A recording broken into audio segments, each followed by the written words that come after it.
Hello, hello everyone. Can you guys see us? Can you guys hear us? Hello, hello.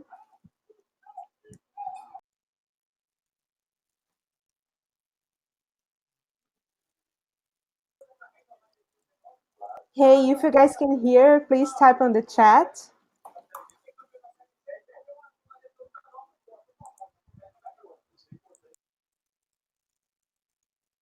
Awesome, so they can hear us. Hey guys, welcome to another webinar on the Relocation Summit. Thank you for being here with us. We are very excited for this one today. We have here Karan from VanHack team. He's our immigration consultant, and he's gonna help us understand better the immigration and visa process. So let's start. First, where are you guys from? Can you type on the chat where you're hearing us from?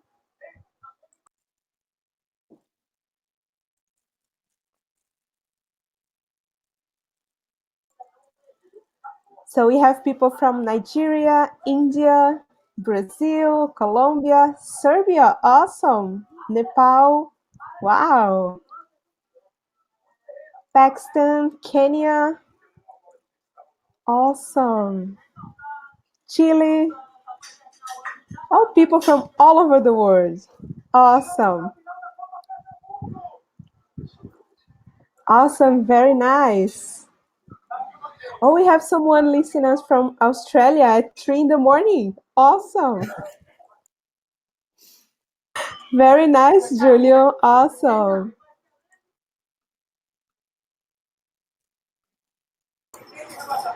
Okay, great. So now everyone is hearing us. We know a lot from people where are from. So let's start a little bit. Like I said, we have here Karan, our immigration consultant from VanHack. Karan, can you please introduce yourself? Yeah, hi everyone. My name is Karan. I'm a regulated Canadian immigration consultant with VanHack. I've been working with them for about 6 months now, but pretty familiar with the visa process and everything, and just really excited to help you guys out understanding Canadian immigration a bit more. Awesome. So Karan, the stage is yours. Perfect. All right, here, let me just share my screen here and then start the presentation. Give me one moment.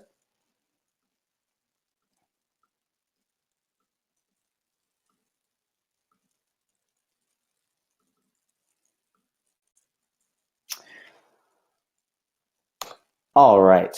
So take it right into the presentation. So like I said, we're going to cover the Canadian immigration in general today with a little bit about global talent stream, a little bit of focus there. Oops. So going into it, just as kind of just the agenda. So I'll just do a quick introduction of myself, then we'll look at why Canada. We'll talk about navigating the Canadian immigration programs, followed by the global talent stream specifically. Then we'll kind of jump into the application process and what that looks like, followed by what might be applicable to some of you, which is your families and what part they play in the process. And then a couple of the frequently asked questions that we get, and then we'll open it up to questions along the way. If you do have questions, we might have some time in the middle, so feel free to chat your questions, and Andreza will pick up a couple of them and bring them up later on if we have a moment.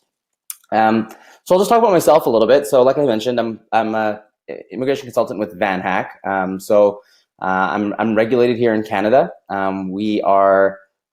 It's something that I'm really passionate about doing. Like, I love that we get a chance to talk about this. The reason I became an immigration consultant was that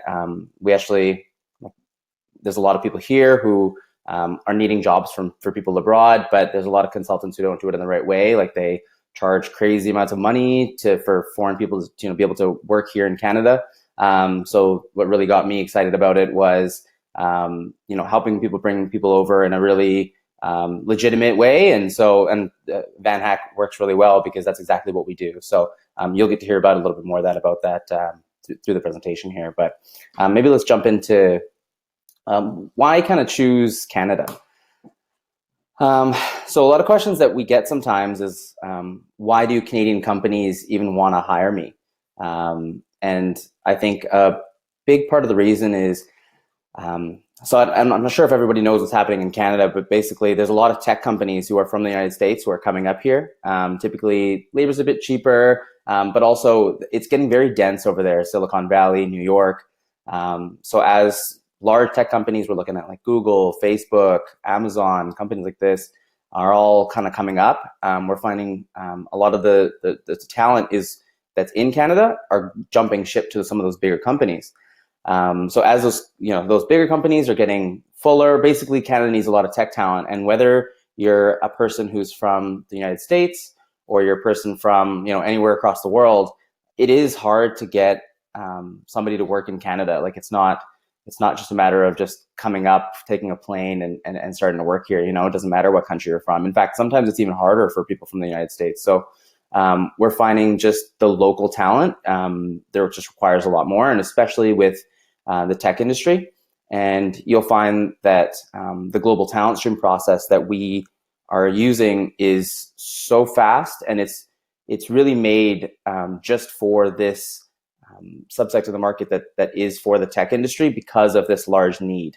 So if you're in the tech space, this is kind of like the perfect thing for you. So that's a little bit of why Canada. I mean, there's a bunch of reasons. I mean, I love this country. I've been, born and brought up here, but we're extremely diverse. We're very caring. I mean, I know Canada has its own kind of personality in the stage, and sometimes it has to do with the prime minister, and sometimes it has to do with other things. But it is really a great country. Another reason that a lot of people are coming to Canada now is we're finding, and I'm not sure how many of you know this, but people who are applying to the United States, they're finding that a lot of their visas they're on a downward trend. So a lot of them are getting refused. We're actually getting a lot of people who were temporary foreign workers in the United States who are now deciding to come to Canada. So that's just because their visas are getting refused, or they're just taking less people. And so, Canada right now is definitely the need for tech talent. So we're not going to say no to people. So, yeah, I mean, I think you guys are already interested maybe in Canada a little bit. And this is a presentation specifically on Canada. We do, as a company, look at other countries as well. But our focus made primarily for this program is going to be Canada. So continue on from there. All right, so this might be a little bit confusing, but basically, to start off, this is kind of what Canadian immigration looks like. It can be tough. I'm not sure how many of you are already in a lot of these programs that exist or are aware of them, but essentially, I'll kind of explain to you the reasons as to why somebody would want to move to Canada. So if you're looking at different immigration programs, and some people, they just want to come to Canada because they're looking for international work experience, and the global talent stream is a really good reason for you to be able to do that. Like gain a couple of years of experience, go back to your home country. Now, for a lot of other people, you are looking to settle in and become permanent residents and eventually become citizens. And you'd have to go through and know about the different immigration programs for each country. But on a trend, Canada is among the Western countries. I'd say it's better than a lot of them in terms of like getting permanent residency and getting citizenship. So I'll kind of talk about what it takes to become a permanent resident, and then we won't touch base too much on the citizenship part, but I'll go from here. So what you can see there is permanent residency is a very it's a point-based program. So it's all done online through this thing called express entry. So in order to be a permanent resident, though, you need to apply through this express entry, and you'll have a certain amount of points that you'll need. These points have been going up, and it's a very competitive program. What we find with express entry is right now, I mean, this might be not really important information, but the scores have been about 471, 475, 465 throughout the times. And so you'd have to go online to calculate your actual scores, and there are some calculators online you can find that would help you do that. But on top of express entry, you need to typically qualify for one of these. Basically, you need to qualify for one of these programs in order to qualify for express entry. I won't dive too deep into what these are, but essentially for a lot of people in order to get express entry points, a a lot of times they're stuck at that 450, 430, and it really right now, when you add up your points, it's based on age, your education. Sometimes if you do have a spouse, some of their credentials. You'll also find language exams very pertinent here. When you add up all those scores, though, like I said, most people are getting to about that 430, and a lot of times what people really need after that is Canadian work experience to boost their points, because they've taken the English exams, 2, 3, 4 times, and you kind of hit up against the wall. But in order to gain international Canadian work experience, the only way to do that is to get to work in Canada, and the only way to work in Canada is to get a work permit. And the only way to get a work permit is a lot of times to have an employer set you up. So that's kind of why we use the Global Talent Stream, is to get you that work experience, to be able to get you more express entry points, to then get you permanent residency, to then get you citizenship. And usually the extra points come from, there's really one of these ones that you'll probably focus on is Canadian experience class in your PR journey for those who are looking to immigrate on a more permanent basis. CEC basically is Canadian experience class. So once you do 1 year in Canada, you essentially qualify for this program. There are some education requirements, but there's not a fund. You don't have to have a proof of funds, for instance. It's the easiest route to express entry, I would say. And so that's usually the one that we try to focus on. But again, you need Canadian, work experience. And then, so these are all the temporary residents. So some of these can help you gain points for express entry. Visitor status will not. So that's a temporary status, right? So visitor, student, and worker. So from student, if you do study and you do get an education in Canada, that'll add some points to your express entry. And if it is from a public school, a lot of times you can get a work permit afterwards, and it's an open work permit. The issue with a student permit for some people is sometimes, depending on your age, it might be harder to attain. Also, there's fees, to be a student and to learn. I mean, we have a great education system here in Canada, so if it's something that you're wanting to do, you can of course explore that route. But I would say, as a worker, the nice thing is you're coming here with your family, making money, and then, like I said, applying after about a year, usually, for express entry to get your permanent residency. I know I said we won't talk about this too much here, but just regarding citizenship, usually once you're a permanent resident for about 3 years, you can apply for your citizenship and get your passport. There aren't actually a lot of differences between citizenship and permanent residency, other than your citizenship can't be really taken away. Like if you commit some acts of treason and stuff as a permanent resident, or any other crimes, they could be taken away. Or if you're not here in Canada, spending time in Canada for an extended period of time, like in the last 5 years, if 4 years you're out of Canada, your permanent residency can be taken away. But rights are very similar between permanent residency and being a citizen. But with citizen, you can vote as well. So that's one of the advantages. What I do want to do maybe is, because there is a lot to take in just with this. So I just want to see if there are any questions just about the permanent residency. I know, we will go into the global talent stream into a bit more basis to get understanding of the work permit side of things. But I would like to just take a moment and just see if anybody did have any questions regarding this more permanent residency route, because again, it's big and it's not our main focus, but just to check base with everybody. Sure, Karan. We have a question here. Is it possible to apply for PR immediately after getting a job offer? Yeah, great question. This one actually comes up a lot, and it's tricky for a lot of people.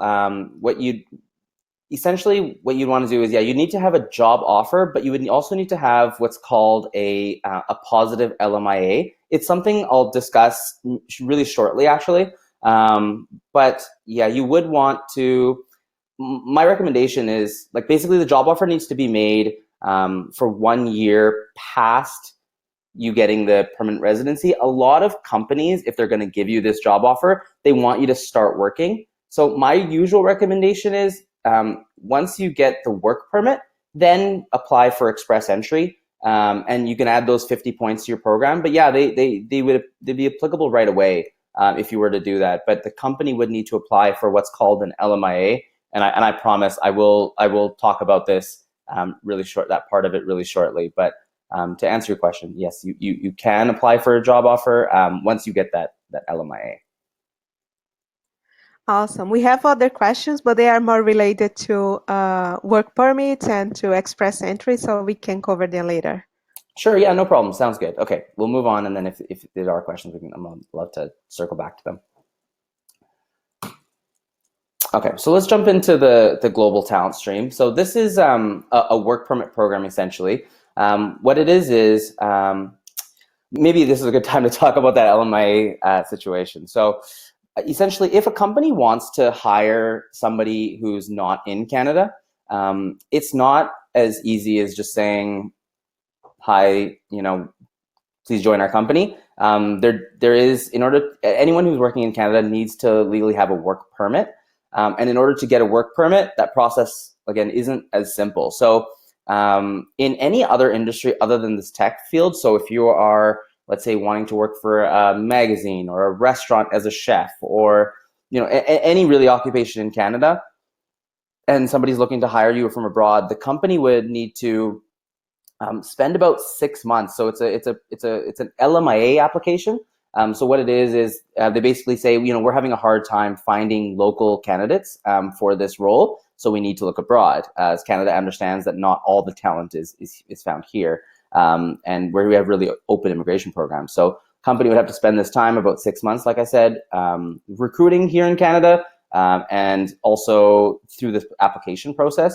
At the end of the application process, then they can make the offer to you, to the Canada abroad, and that person then takes about 3 to 6 months, again, depending on the country that they're from, to get a work permit. So it's about a year process just to get somebody hired from abroad. So it's not necessarily easy. What the global talent stream does, and why it is so cool, is instead of that 1 year time frame, it gets really condensed down. So that first part of it for the companies usually takes about 2 weeks is the application processing time. And then on the candidate side, for you guys, the work permit, no matter what country you're from, the processing time gets cut down to 2 weeks. And I mean, I'd say about 80 to 90% of applications get completed in those 2 weeks. Some, of course, will fall outside, and we'll call those outliers, but still the idea is that it's a very fast processing compared to the 1 year that you're looking at. And this program is amazing, and not a lot of companies, immigration companies even, are taking advantage of this program because it's just something that they're not sure of, right? They don't know how to do it because it is relatively new. But like I said, a lot of the tech companies are using it because they're starting to recognize how valuable it is in bringing these temporary foreign workers and bringing them over here to work. Excuse me. So let's maybe talk about the second point, which is so who's eligible. So again, the company would just need to make a global talent stream application. But the nice thing is, even if it's like a one-man company or a company with 1,000 people, on their end, there isn't any sort of restriction that way. They just have to sort of prove that they can afford to pay you, and that they're an actual reputable business in Canada. So there's a government department here called Employment Services Canada who looks at that and they assess it. So it is gone through like a government organization before anything else, to make sure that this company is able to pay you and is an actual company in Canada. On your side, basically eligibility would be one of the things that is important for you to be eligible. Is you need to sort of have the right education and work experience to say that you can actually perform this job. So that's kind of important, and we'll talk about that a little bit just shortly. But another thing that makes you eligible is one of the factors is you have to be outside of Canada. If you make this application in Canada, you cannot use that 2-week processing time. It would turn to about 4 or 5 months usually instead. So my recommendation is if you're going to use this program is to use it outside of Canada and apply from there before coming in, if that makes sense. So that's just information to know. And then how much money can you make on this program? So a lot of people do, they look at some of the figures, and I'll show them in a bit, about essentially, the global talent stream, there's minimums that need to be made. So the Canadian government wants to protect temporary foreign workers as well. So what we do is there's, for each, Canada's a big country as well. So for each city that we have, or each region that we have, there's a minimum wage for a certain occupation, a median wage, and a high wage. So the wage that you're being offered has to be above that median wage.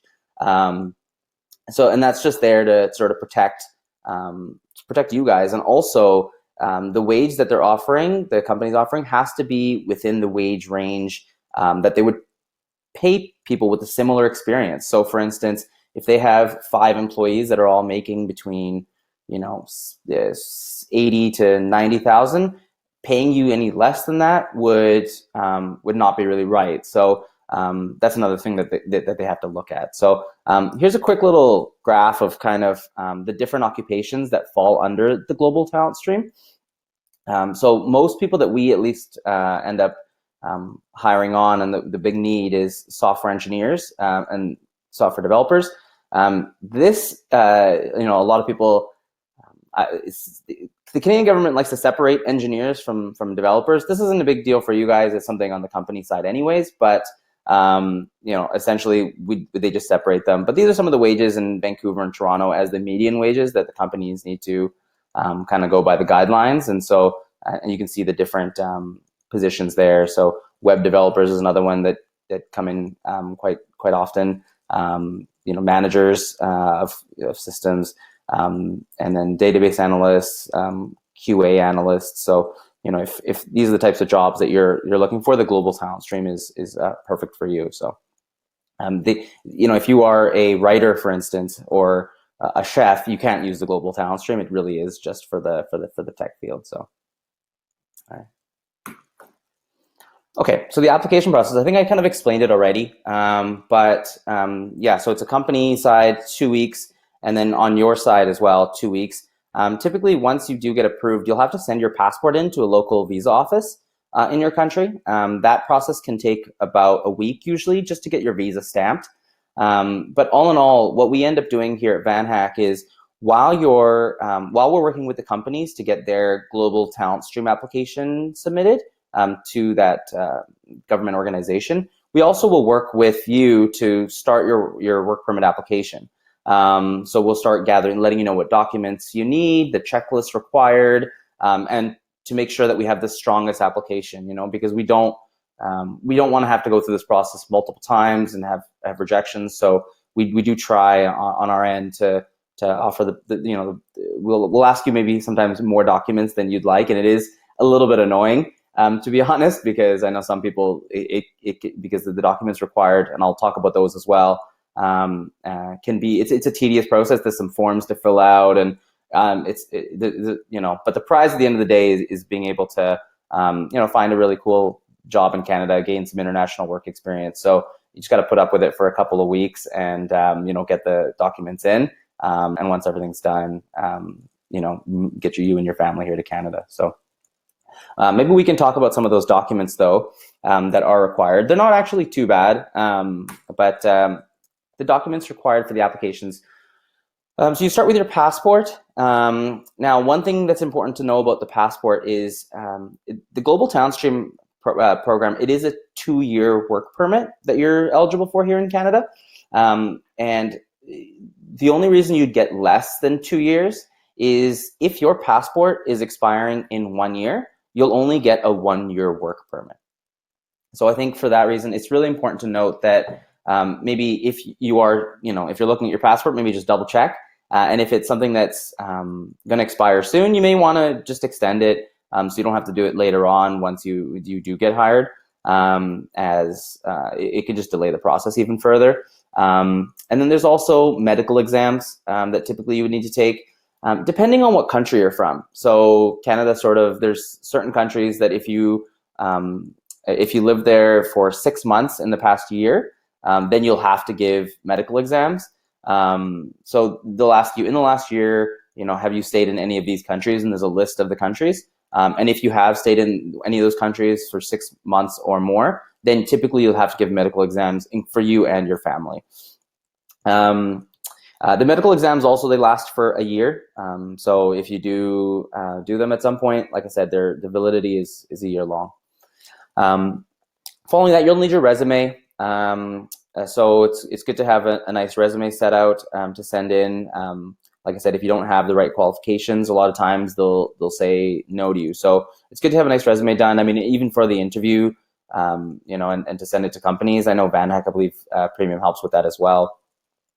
And then the biometrics. So this is kind of just fingerprints that you'll need to give once you've submitted your application. The biometrics take, usually they're just uploaded online, but what biometrics are is just your fingerprints. They'll just check it against the international criminal databases. So if you have any past criminal experience, it's probably good to let your consultant know as well. It's not necessarily like the worst thing, but it's something that we would then just, you would need a little bit more work depending on the type of issues that you'd had in the past. But they check for biometrics, and it's really not good to lie on these applications to come to Canada. Like, Canadian government's fairly strict, and some of the visa offices abroad are even more strict. So you'll find that if like, for instance, one thing that people get sometimes trapped with is there's a part on the form that says, like, have you ever applied to any country or been refused to any country or been refused to Canada before? And any sort of lie on those applications, Canada does have international databases that it's connected with. So if they find that you have applied, let's say, to the US and you were refused down there at some point, very easily, like, Canada will say, they'll say, please explain why you've sort of given this lie or fib. And if you can't explain it, they will bar you from Canada for about 5 years. So they're strict on anybody who's lying. So if you're just out forth and tell the truth, a lot of times that's the best way to go. So honesty is the best policy. Yeah, I think I made that up. All right.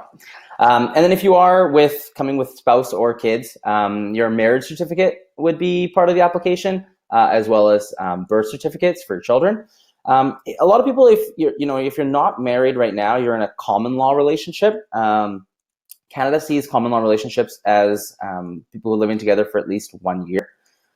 You would need to go to a notary and just get someone to sign off to say that you've been living together a year, but don't do all this common law declaration until the forms, because there's specific Canadian forms you need to fill out to prove that. But even if you are in a common law relationship, that is okay. Like I said, as long as you've been living together for a year. And if you have any questions about that, please, of course, just reach out to us.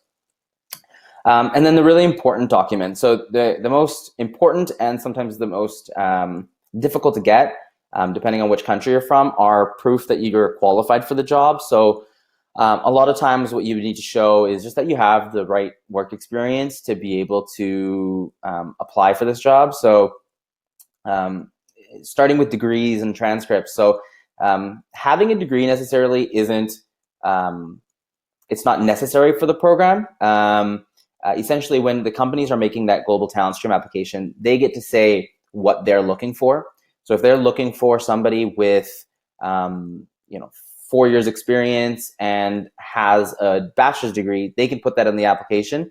Or if they're looking for they don't need a bachelor's degree, maybe they don't actually need any degree, they would care more about the experience, that's okay as well. But if you do have degrees and you have transcripts for your education there, it's really good to include those in your application, just to show that you have a bachelor's degree in IT or whichever computer science, and that you are qualified for the job. Yeah, so that's degrees are really important if you can get those. The other ones are employment records. So again, we usually work with you for this, but for the employment records, those can look like, at a minimum, they're going to ask for reference letters, so from your previous companies.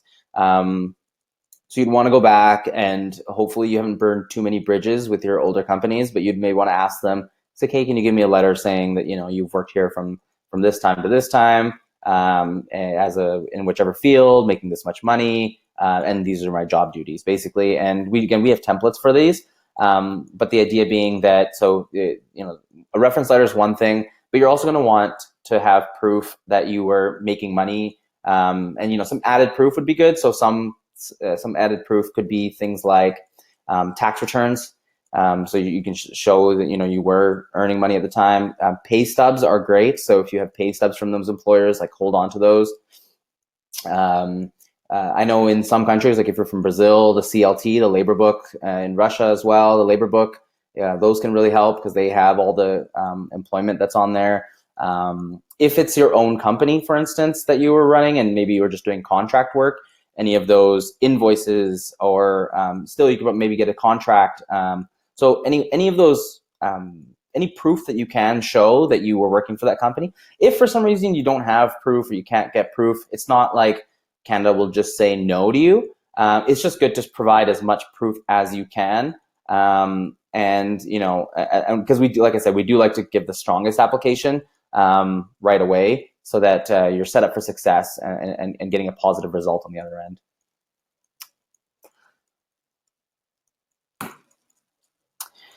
All right, so let's go into the family. I think this might be applicable to a lot of you.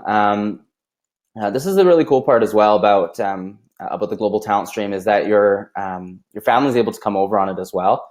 So your spouse and kids are both eligible for the 2-week processing time. So typically, some people, what they want to do is they want to have their spouse come afterwards. You can do this. So if you're not applying at the same time, though, so let's say that your wife is finishing school or something back at home, and you want to come here first, and then bring the family over afterwards. They need to wrap up some things. I would still say put the application together, do the application at the same time, get approved for both, because even if you get approved, they still have a year to come. So they'll basically allowed to come anytime in the year once they are approved. The issue is that if you apply for it separately, so if you as the main applicant, whoever's getting the job, comes first, and your husband or wife comes afterwards, what the only issue that you'll have there is they won't be eligible for that 2-week processing time. So you'll also need to wait a few months before applying because you'll need to prove that you are actually working at that company. So what ends up happening is then your spouse is waiting for usually about, again, 4 to 6 months, depending on the country that you're from, just to get that approval. So like I said, apply at the same time. Your spouse is eligible for an open work permit. So that's whether you're married or in a common law relationship. So they're open for an open work permit, and any of the kids. So if the children are above 5 years of age, you'd typically apply for a study permit. And if the children are less than 5 years of age, it's typically a visitor permit or a visitor visa. If at some point, if your children are 4 years old and they're here for 2 years and then become 6, they can of course go to school, and you don't need to apply for another permit. If you're already in Canada, then they're already eligible to study as well. So, but for the purposes of the application, like I said, if you're 5 years or older, kids would apply for a study permit. Now, all these applications, obviously there's some costs involved to it. So maybe we can just touch base on those a little bit too for each of these different types of permits for the family. So these are all in Canadian dollars that I'm showing you here. But for a work permit for yourself, typically the cost is about $155 Canadian. Your spouse, because they're going to get an open work permit, there's an extra $100 fee. So that brings it to $255. For the children, that study permit that I was referring to for any kids over 5 years old is about $150, and a visitor visa is $100 for any kids under 5 years old. Now, typically, remember those biometrics that I told you about? You'd have to pay for those as well. Biometrics are $85 for yourself and your spouse. Typically, if you have any other kids above the age of 14, they might have to give biometrics as well. So you can add those into the costs, but yeah, $85 for the biometrics. And then there's some miscellaneous costs.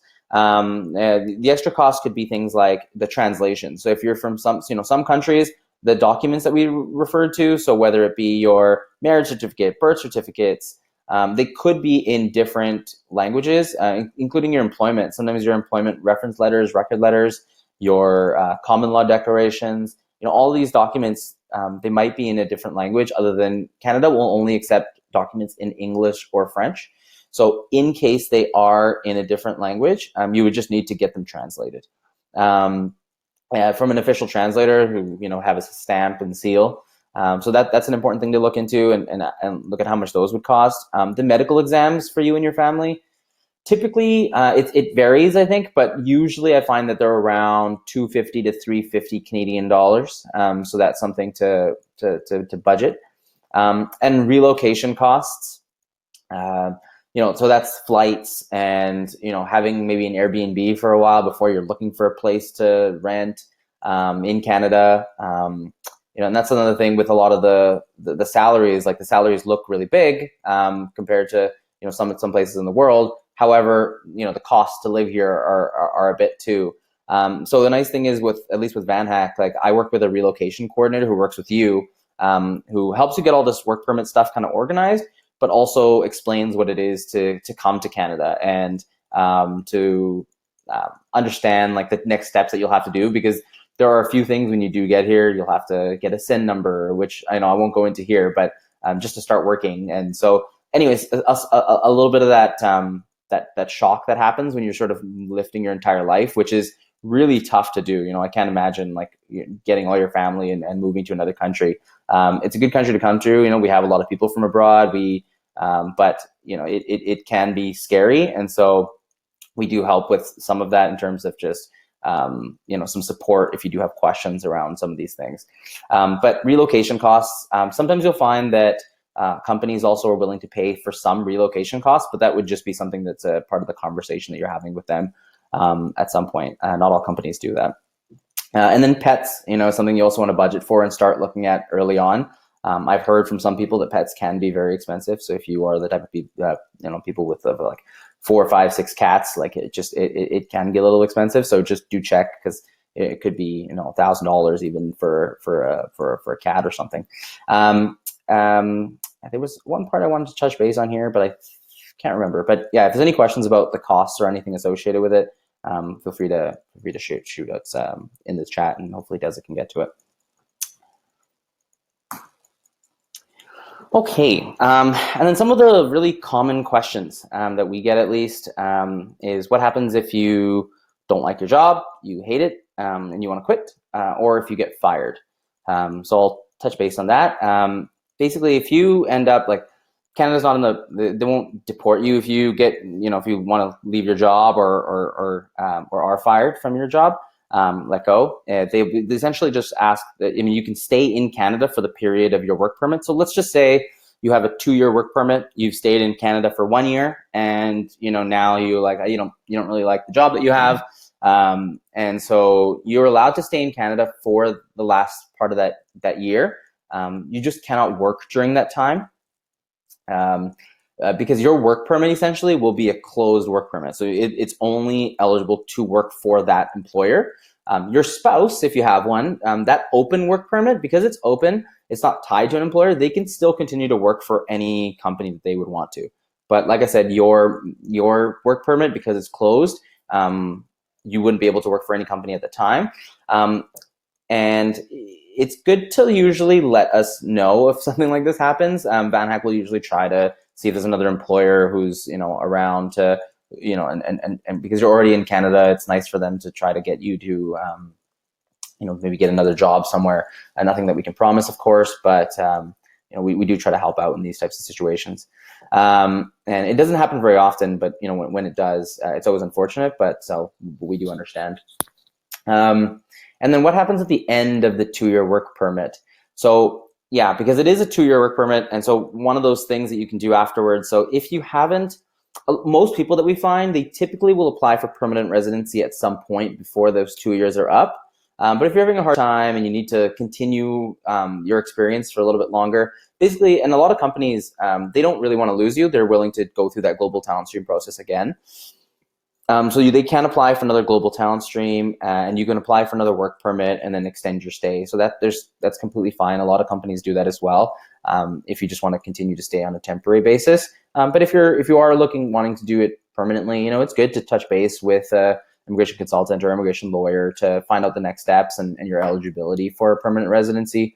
And a lot of, depending on which province you go to as well, sometimes there's provincial programs. So Canada's the country, and then we have our states or provinces. So each of those has their own immigration policies too. And so a lot of times, like for instance, I'm here in Vancouver, and if a company here wants to support you, they can apply through the province, and the province will nominate you. And so if the province nominates you, you get about 600 points towards your express entry. So that's another option. So there are options once you come here. It's just something you'd want to discuss with your employer and maybe a consultant at that time to, what other routes can you stay permanently if for some reason express entry isn't sort of working out for you. But yeah, I think those are kind of most of the free language questions we get so far. But now I kind of want to just see if you guys have any questions, because I'm sure there's lots and I love to answer them because it's a little moment that I feel smart. So let's see. Questions, please. We have a lot of questions, Karan. So one of the questions is it possible to apply for work permit if you're currently living in a country that's not your home country? How does it work? Like if you work in the USA with an H-1B visa, would you have to go back home to apply? Yeah, great question, actually. So if you are outside of your country of citizenship and you're in a different country, and your residence country is different, that's totally okay. The application will just go to the visa office in whichever country that you're in. And then as long as, for the Global Talent Stream program, as long as you are outside of Canada, you're still eligible for that 2-year work permit. So for instance, like even if you're in Canada and you don't want to go all the way home to apply, you can actually just go to the US, spend some time there, maybe a couple of weeks, and apply from the United States and get your work permit that way. So you don't have to necessarily pay for the flight all the way back home if you are in Canada. And if you're in the US, that's totally fine. You don't have to be in the country of your citizenship. Awesome. And we have a question from a person that worked in the USA for three years. Is that going to be helpful to get a job or to get the work permit? Yeah, I mean, to get the job, I think it'll definitely help if you have some US work experience, only because, I mean, like some companies might like that, depending on the company that you're working for. Like you've already sort of been, you're kind of used to the North American way of working, although I think that's not really a fair assessment because it's very similar, I think, across the world. I think just companies aren't so sometimes aware of this.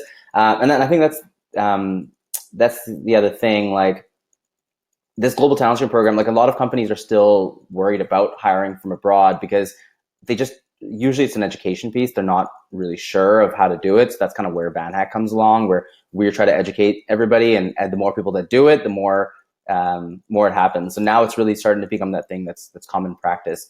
But sorry, I think I stepped away from the question. Having work experience in the US versus having work experience in Brazil or India, for immigration purposes, it shouldn't really matter. Of course, it's always up to that visa officer who's checking it, and there might be some bias, but I really don't think so. Like, if you do have international work experience and you can prove the work experience, that's all that matters. Even work experience in Canada, if you have, like, the idea is that you are qualified to do the job. That's the most important thing. So whether it's, again, experience in the US or abroad, it's not an issue. Awesome. And we received some question regarding age restriction for get a work permit and also for a PR. Do we have that? Sweet. Yeah, we got some good questions today. So for age restrictions, there isn't any age restriction for the work permit. We find people who are young, who just have experience, at least, whether it's education experience, but a company basically wants to hire them. So young, old, there's no really limit. Some people who have a lot of experience, 10, 15 years of experience, we've had candidates. So there's no issue there. What we do find, though, is with express entry, at least, so that permanent, if you guys were listening, that permanent residency option of express entry, one of the qualifiers is age. And so some people who usually the age that gives you the most points is between like 20 and 29. Once you start hitting 30 and above, so I'm in that boat. Unfortunately, the points would start going down the older that you are. And it doesn't mean that you don't get points, because you can still get points when you get international work experience, or your English is good, or there's ways to increase your points. I know you can't really change your age. And then again, there are provincial programs, like, for instance, like I was mentioning, some of the programs in British Columbia even, there's no points assessed for your age, so they don't really care how old you are. Yeah, point is for PR, age is something that they typically do look at. There are some ways around it, and you still get points in other ways, though. Awesome. And we have a question about the PR in express entry in Montreal, in Quebec. Is it easier since they have a different process to get a PR there? Yeah, that question is really hard for me to answer, and there's a few reasons. Like when I was talking about Canada and the provinces, so the one province that I'm actually not regulated in, as in my knowledge, is Quebec. So usually it's how it works is once you're an immigration consultant, you pretty much get most of Canada, and then for Quebec, you need to have another separate license for it. So my knowledge on Quebec isn't as great. And even if I wanted to get that license, I actually couldn't, because one of the requirements to get that language is to know French, which I do not. So to be honest, I honestly couldn't answer that question. Is it easier or harder to get PR? I know they have their own PR programs that's also points based. But other than that, my knowledge of how easy or difficult it is, I believe it's changing is from what I've heard from other people, but I wouldn't want to advise on it because it's not my area of expertise. So for me to give any more information than that, I think would just not do you guys justice. So it's something that you may have to keep looking for. Yeah. And we have a question, is it better to get married or just have the common law to get the process? Yeah. It's kind of a tricky part. The only reason I say that is a lot of immigration officers, so when they're looking at your applications and seeing, is this relationship genuine? If you get married very close to the application, a lot of officers can see that as like, hey, maybe they're just getting married for the purposes of this application and they're not in a true relationship. And so in that case, sometimes officers will ask for more proof that you've been living together, you're in a relationship. So they might want chat transcripts, like Facebook messages and your Facebook status and WhatsApp messages saying "I love you, honey," and all romantic sort of conversations. Or they might want to have proof of address, so they'll have like maybe your cell phone bills both go to the same address so that you can show that you're living together. I guess what I'm getting at is if you're in a common law relationship and you have been for some time, I wouldn't say you don't necessarily need to get married. Sometimes the documents required are a little bit less, but it's not like they'll refuse you if you're in a common law relationship. Canada, like I said, recognizes common law relationships as long as you've been living together for 1 year. So I wouldn't say it's good to get married at all for the purposes of this application. In any way, it might even just cause some more red flags, if anything. And same thing, if you are not in a common law relationship and you're just getting married for the purposes of application, it's not also a good idea because they might see it and flag it. So I would just say don't do it just for the purpose of the application. Awesome. And we have a question about the work permit. Why is the work permit closed? Is it by law or is it by the companies that they decided that? Oh, yeah, good question. Typically, when there isn't a lot of ways to get an open work permit, to be honest, like if a company wants to hire you, it has to be a closed work permit, and that's just a government thing. It's not like the company's trying to hold on to you. It's just how the immigration system kind of works here. The only ways to get an open work permit are, and there might be some other ones that I'm not mentioning, but from my knowledge, the only ones are if you're a spouse of a student or a worker in Canada. So that's one way to get an open work permit. Also, if you have studied in Canada, let's say you did a master's program here, or let's say you were studying here for 3 years, afterwards you can get an open work permit for the extent of time that you were studying here. If you were from going to a public school, by the way, there are a lot of private institutions that aren't eligible, so you might want to check that if studying is something that you're looking into. Or the other way to get an open work permit is if you've applied for PR, you can, and your work permit is expiring soon, So for instance, let's say you're working, you have a 2-year work permit, and right at the end of those 2 years, you've applied for your permanent residency, and you still have 2 months left before your work permit expires. You can actually apply for an extension of that work permit, but they'll give you an open work permit. It's called a bridging open work permit. So there are only a few instances that they give you an open work permit, but to answer the question, it is more an immigration thing, not the company thing. And we've got some questions about work experience. For example, if you work remote for a company, a Canadian or American company, or if you do freelance work, does it count as experience that you can use on your application? Yeah, so 2 points. So if we're talking about the global talent stream and your application for that work permit, yeah, remote work is still considered work. So it's still considered experience, there's no issue for using remote work as work experience. Some companies as well, when you do get hired, like before the application process, will even want to take you on as a remote worker, and then once you're here in Canada, take you on as an employee. If any companies are taking you on as a remote worker, by the way, my recommendation would be for them to not pay you in a Canadian bank account, for them to pay you and not as an employee, but pay you as a contractor, because it's in your best interest, because you're legally not allowed to work in Canada. So even if you are abroad and you are working, like for a Canadian company, just don't take money in Canada, because you're legally not allowed to do that work, and it may affect your PR later on. Just something that I wouldn't want to happen. Speaking of which, when you are applying for permanent residency and you're trying to get points for Canadian work experience, you do have to be in Canada for that work experience. But for the global talent stream, yeah, remote work is totally counts as work experience. Awesome. And we have one more question regarding the document. If the credentials are validated by services like WES, do I need to include transcriptions on the report to make the document valid? Yeah, good question.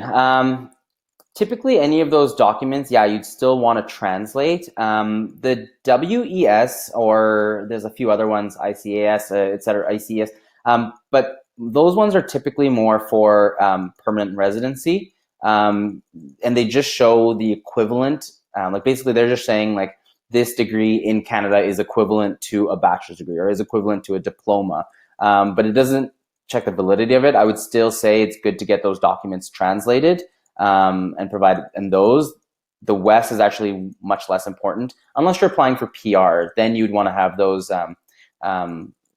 Those ECA or WES done, and those last for about 5 years. So if you do them anyways, like it's good to do. But it's not really required for the global talent stream application, and neither is the IELTS or the CELPIP. So no language exam.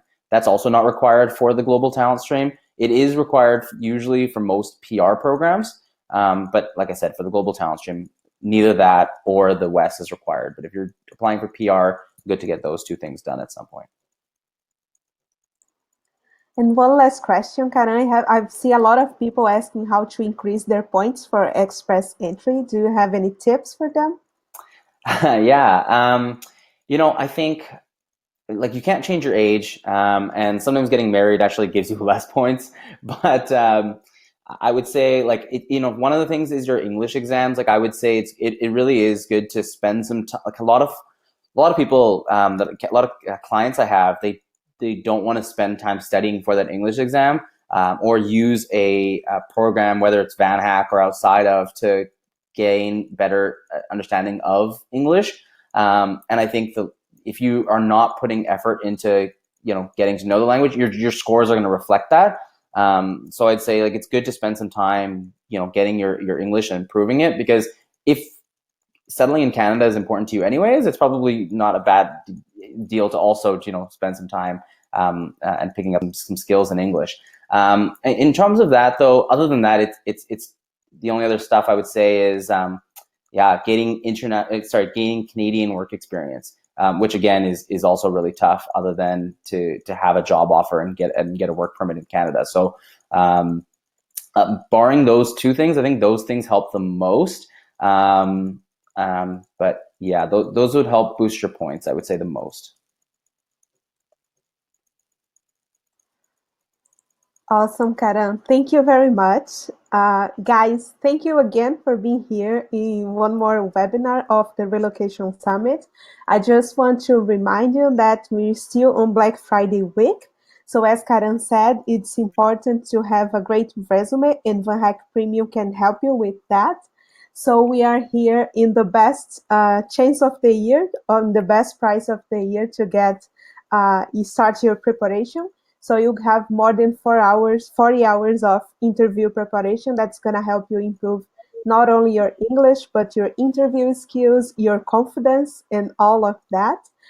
We also help you with your international profile, not only your resume, but your LinkedIn, your cover letter, and your VanHack profile as well.